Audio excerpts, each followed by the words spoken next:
I need my freedom. Today I got my brother John, or Joe. What's up, guys? John, Joe, Val, Gerald. We both have a lot of names. So I found out that Joe helped me. So I get kicked out of the order. I didn't know, but and if you guys don't know this, so how I was told that I was kicked out was Daniel came to my work and he brought me a motel key and he says, all your stuff's in a motel room, room 105. Don't worry about your mom and the kids. They got a new brother taking your spot. And here's your key. And I was like, what? But Joe says he helped move my stuff. Unfortunately, it is true, guys. I fall guilty into the order's trap. I was a young man, and it's hard to, obviously, like, him and I know, when you're born in it, you can't really, like, the people that are following orders, you can't hold them liable, truly, because they're just doing what they're told. It's kind of like they have it's crazy. Well, I don't really blame him, to be honest. It's not that big a deal, but I'm curious about your side or how it went on the other side, because it seemed like kind of like it was planned, because even my mom was like, she wondered if something was going to happen, so she told me to pack a emergency bag and keep it in my car. Yep. And so I remember I was, still a kid, under 18, and then my dad comes up to me, and that new brother Val was just talking about that's going to replace him. That brother comes up and he's like, oh, can you help us move all of Val's stuff? Or they said Gerald, because that's what he was known as at the time. We're going to go to Gerald's house and move all of his stuff out. And they didn't really give me any context. I didn't understand what was going on. They said, Gerald's moving over to a motel and he needs help moving out. And I'm like, okay. Sure. But then we go over to your house, and we're, like, me and this new brother that was going to replace this guy again, we're just sitting there outside your mom's house, and we're just, like, waiting for everyone to leave, your mom to leave, and when everyone leaves, me and this brother go in and get all your stuff, put it in, I think it was a trailer or like a U-Haul or something. Like a horse trailer or something? It was either a horse trailer or a U-Haul. I literally can't remember if it closed off because it was so long ago, and it was like not something I choose to remember. But I just remember like taking everything out, putting it in this trailer or U-Haul, and then bringing it over to like a hotel or a motel, and then like putting everything out. And I remember just thinking, this is crazy, but yeah, I remember then after my dad comes up and he said, Gerald decided he doesn't want to live here anymore, and Gerald has decided that he wants to live here, and so that's where he's gonna live. And that's what we have decided, is that we're gonna help him move because he doesn't want to live here anymore. And I was just like, okay, I didn't really think much of it, to be honest. You didn't think it was weird that he kept saying it over and over, like, Gerald wants to do this, he's gonna do this. Yeah. Well, I think it was funny because the night before, I don't know if you know what happened it was literally the night before. So the night before, then he wanted to have a meeting with me for like months, but he kept doing the same thing. He's like, oh, I hear you want to have a meeting with me. I'm like, no, I don't. Like, why would I want to have a meeting with you? So I've been avoiding it for a long time. And then finally, when he catches wind that I'm, like, dating guys or whatever, then because I kind of stopped hiding it at a certain point. But, so then she showed up and he's like, I've known this for a while now. Anyways, long story short, like, I've been getting ready to talk to him, because for months he's been saying, I know you want to talk to me. So I have like my BlackBerry full of like a freaking book to tell all the things to tell him, and I basically told him off. I said, I'm raising all your kids, you're not contributing, we'd better off without you. And I think he wanted to prove a point. Right. He actually told me to leave that night, and I told him, he's like, you're trespassing. I'll call the cops if you don't leave right now. And I'm like, call the cops. They're going to get here. They're going to I'll show them my license, and then they'll see I live here. Then they'll see my mom's license, see she lives here, and they'll see yours and be like, Mr. Polygamist, what are you doing here? Nice. Wow. He finally left, and I was like, ha ha ha. I called his, like, and then, so the next day, then he got you guys stuff. Yeah, exactly. And I didn't know about any of this stuff. He literally was just like, Gerald wants to move out and move here. Pretty much, that's pretty much the whole story on his side. And he's like, we need you guys to sneak in and like take everything and put it in this motel. And I'm like, okay. And like, when this is your dad, so like, well, in the group, you do what you're Yeah, told. Like, there's even times where, like, someone will say, oh, the leader Paul says that he wants, this is what the leader Paul says we need to do, so we do it. And you don't even question it. Oh, yeah. Because you're like, first of all, these men are so busy and so important. And you don't really want to be in the same room as them anyways. They're so toxic. You're just like, okay, I'll just do it. It's easier than arguing. Oh, yeah. And I mean, it's like, one of the things they teach you as well is that if you do what the one over you tells you what to do, and it's wrong, so like let's say they said jump off a cliff, you have to do it, and if there's any consequences, that's on them, not you. But I'm just like sitting there like, but you got the broken leg. You're the one living the rest of your life with a broken leg. You're the one paying the consequences. At the end of the day, they tell you like, oh, it's not on you, it's on them because they are the one over you and you did what you said. No. It's always on you. Your actions are always, always, always on you. And you will be the one with a broken leg, not them. And so I started to realize this, and that's what also led into more questioning. But yeah, that's how it is. When the one over you says, hey, do something really stupid, you do it. You do it. I remember at the coal mine, I did the same thing. Yeah. It was actually an outside foreman that worked there that taught me a lot of things. Like, I didn't know about an OSHA that taught me about safety. Literally, I was doing whatever I was told, and there was one time I was like, that's a dumb idea, I'm gonna die. And then like, yeah. I was going into the mine, and I was like hitting walls. I knew I was gonna get smashed. And then one of the outside foreman's like, stop, what are you doing? You're gonna kill yourself. And then I was just like, I'm just doing what I was told. And he's like, you don't do it if it's not safe. And exactly. I was like, really? You can say no if it's not safe? That was like the best lesson I ever learned in the order. Yeah, that's literally true. And it wasn't from an order member. Yeah, it seems crazy when like you're not used to that environment, but it's literally true. It is crazy, but at the same time, like I remember like something very similar when I worked on pivots. Pivots are like these things, this like sprinkler system that helps sprinkler like big farms, right? But it's like super high up. So like they were like, hey, go on this pivot and run this line across like this really long bar way high up in the air and pull it and like slide over and pull it. No harness, no safety, no nothing. And I was like, okay. And I literally thought I was gonna fall and like break something, like be super injured. I just went up and did it. Like luckily I didn't fall. Like I slipped a couple times and I was like literally shaking. I was like, oh, it's like I was just like literally like pulling this line through this pivot and just like scared out of my mind, but I did it anyway just because I was told to. And I was just like, even though it's completely, not safe and not what you should be doing, you kind of just do it because that's kind of what they teach you. Hey, you do it, and then if you get hurt, don't worry, it's not on you. It's like, yes, it is. Yeah, it absolutely is on you. Yeah, there was another time I ran away so my mom's sister moved in, so we had 13 women that were all like all having the same cycle time or something in the house. And so I moved out. I ran away. That would do it. And then they were like, and then my little brother, he gets his toe chopped off. And then I'm like, Daniel's like telling me it's because of me. Mm-hmm. And so I like feel guilty and go back home. Right. It's like, it's nothing to do with you. Yeah, it's always twisted to benefit the story and the agenda that they have, but it always works in their favor. Oh, absolutely. When someone's in jail, it's not because they did something bad, even though they did. It's because you didn't pray hard enough for them. Yeah, exactly.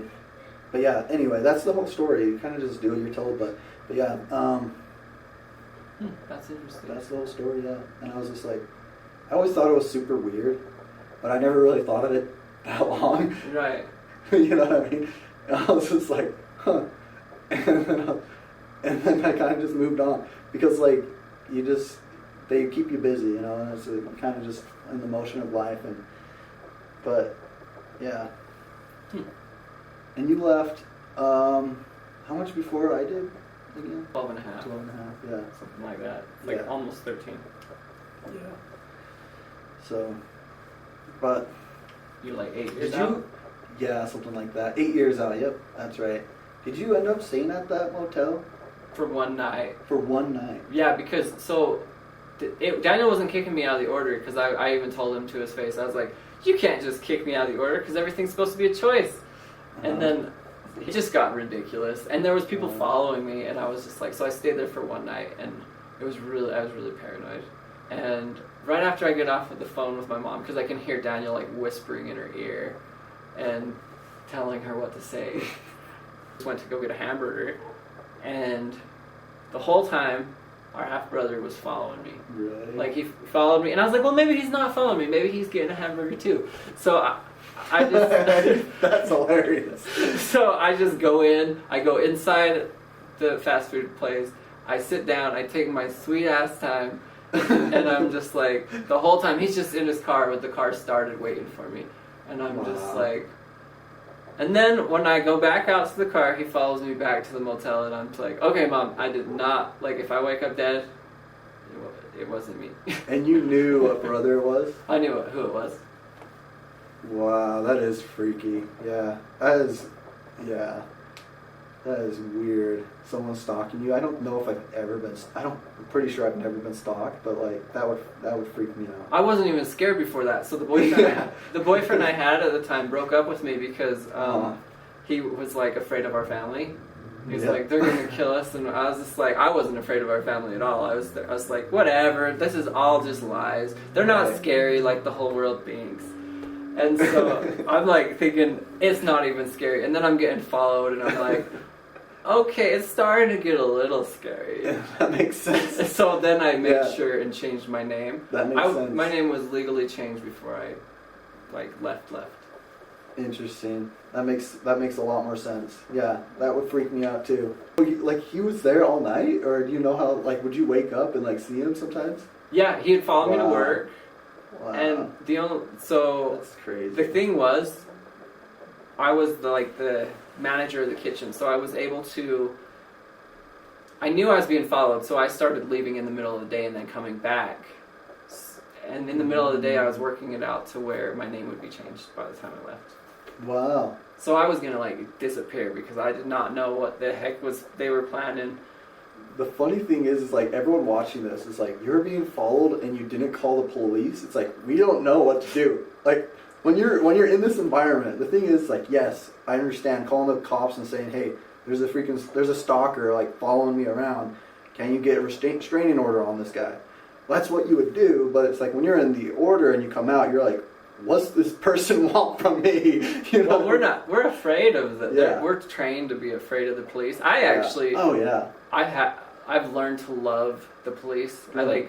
I put a protective order on a guy so that he wouldn't Right, good. I mean, but yeah, when you first leave, you don't know what to do, and it's like you're told police are scary and that you'd never go to the police. Is pretty much what they say, and so yeah, I can see why everyone else watching this is confused. Oh, why don't you just call the police? No, you don't know to do that. You don't know.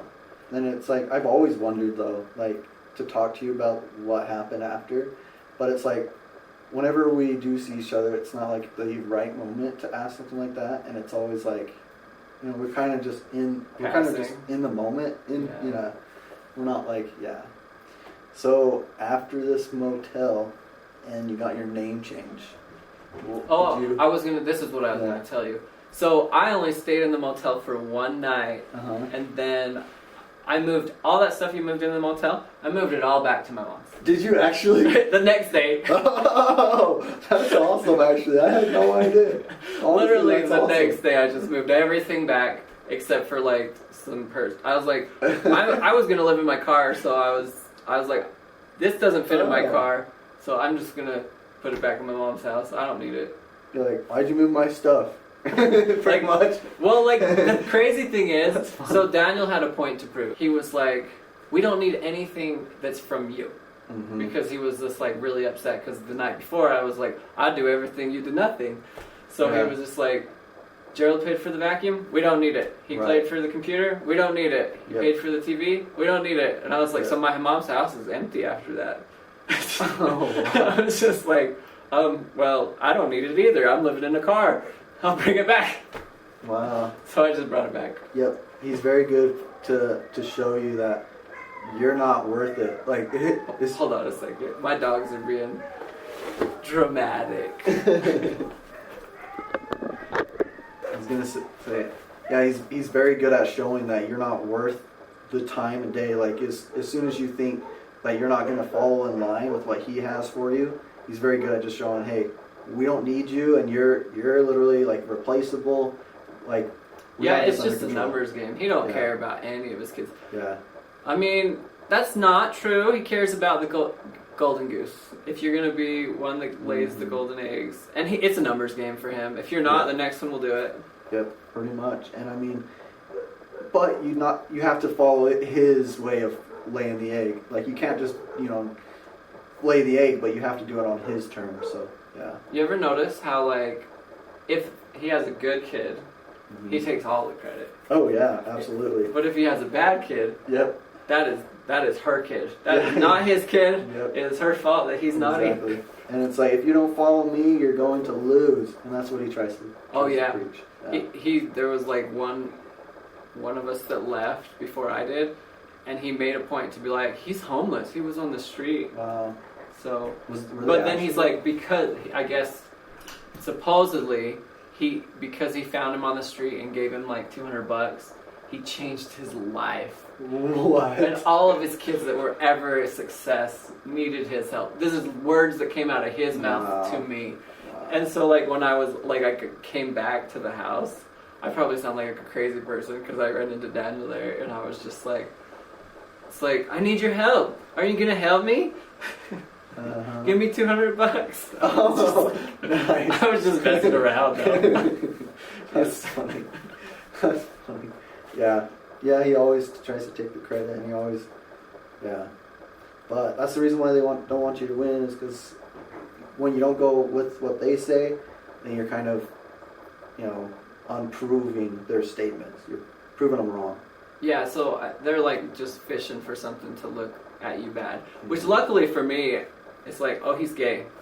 Yeah, that's true. But that's all they really got. So I was like, all right. Yeah, which is like, it's 2024 now. We don't even care about that. Like, you didn't have a whole dramatic kick out for you, did you? I did, yeah. No, I absolutely did. Yeah. How was yours? It's always dramatic, and especially because I got kicked out. But so I was working on construction, and a lot of my brothers were all there. He brings us all upstairs, and he points at me and says, you have to pack all your stuff out. It's very similar to what he told you. You have to pack all your stuff out, and you cannot live at this one. It was living at one of the other wives' homes. You can't live at this wife's home. You have to leave tomorrow. And, finish without like an answer of where you're living? No answer of where I'm living. Like, it was just, hey, get out of here. And then he was like, oh yeah, and by the way, you're going to be homeless, you're going to be a drug addict, and you're going to be an alcoholic. And he says this in front of all my brothers. And he's like, but finish the day of work, continue to work, get the construction done, because I worked for my dad for free. I worked for free for him. And he's like, finish the day. I didn't get paid anything, obviously, but I was working for him, and then I tear up, and I said, okay. And that's all I said. I said, okay. And all of my siblings are just like, holy cow. Like, it was so awkward, right? Did you finish the day? I finished the day. Oh my gosh. I finished the day. You gave him that? Oh my gosh. I'm like, if you're going to I'm out. Like, if you're going to fire me anyways, you don't get to teach me a lesson or talk to me anymore. We're done. Well, I was working for free, so it wasn't like firing or anything. I didn't even want to work there. You know what I mean? I was working for free. Oh, I know. I never wanted to work for him. Because it was always that way. Yeah, exactly. So I was working for free, so it's like, but for me, I don't know what it is, but if I start something, it's hard to turn it off.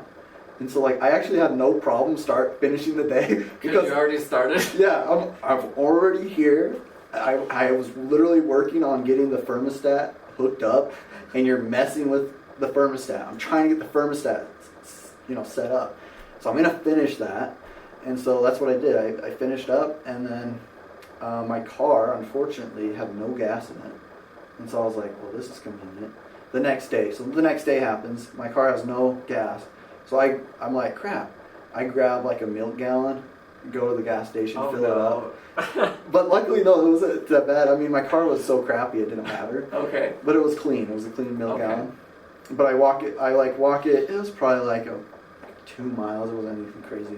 But I walk it 2 miles to the gas station, walk 2 miles back, fill up my car. There was enough gas to get me over to my sister's house, and I was like, hey, can I live here now? And that was the whole story. My sister's like, yeah, you can live here. I was like, awesome. That was it. Yeah, Julie. Yeah. I went and lived with my sister, and I lived there during the summer. This happened right when the summer started.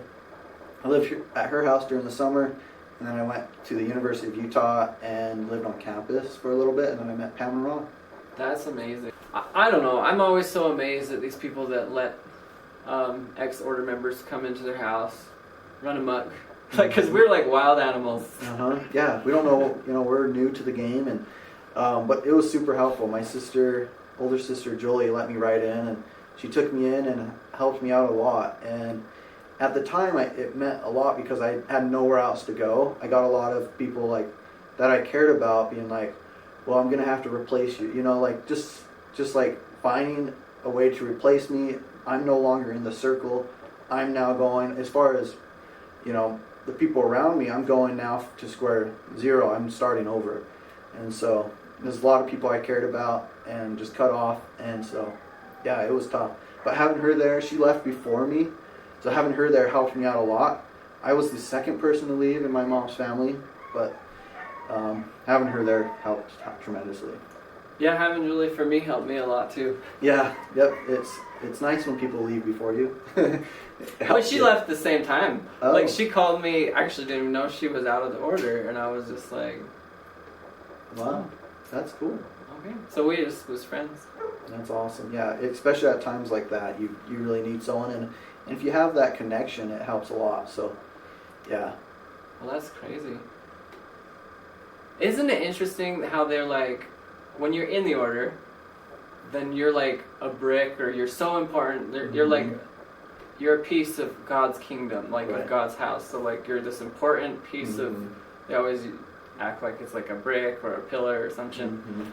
But then the second they don't want you anymore, they're like, you're so replaceable. You're not even anything to us. Oh yeah, yep, exactly. And what is this? I remember the phrase they use. It's talent that isn't governed, or something like that. Talent that isn't governed is worse than chaos. Yeah, exactly. So it's like, even if you're like, it's like for the people that do make it, that they kick out, that they're like, hey, you're gonna fail. Well, they didn't follow me, so they're pretty much useless anyway. Yeah. That's pretty much what they do. Yeah. I'm like, this is like such a cop out. Like, you say if I don't follow you, I'm gonna lose. But and then if you succeed, they're just going to be like, what a waste of talent. He should have listened to me. Exactly. Like, look at all this talent they could have given us. It's like, just get all that off of me. Yeah. Like, I don't need any of their beliefs. I'd rather be on this side. Yeah. For sure. Yeah. I would rather have the freedom that I had to work for than whatever that is that I still have to work for. Exactly. That's pretty much my whole story. So like, one thing that helped me a lot is magic tricks. And so here we got a deck of cards. Everyone's familiar with these, right? Every card is different. So, have any of you guys ever heard of, on Karate Kid, the guy that can just catch a fly in the air, like with chopsticks? Have you heard of that? So I want to demonstrate my ability to do that for you. So what I need you to do first is I need you to pick a card and then show the camera. I'm going to look away, but once you've picked a card, show the camera, let me know.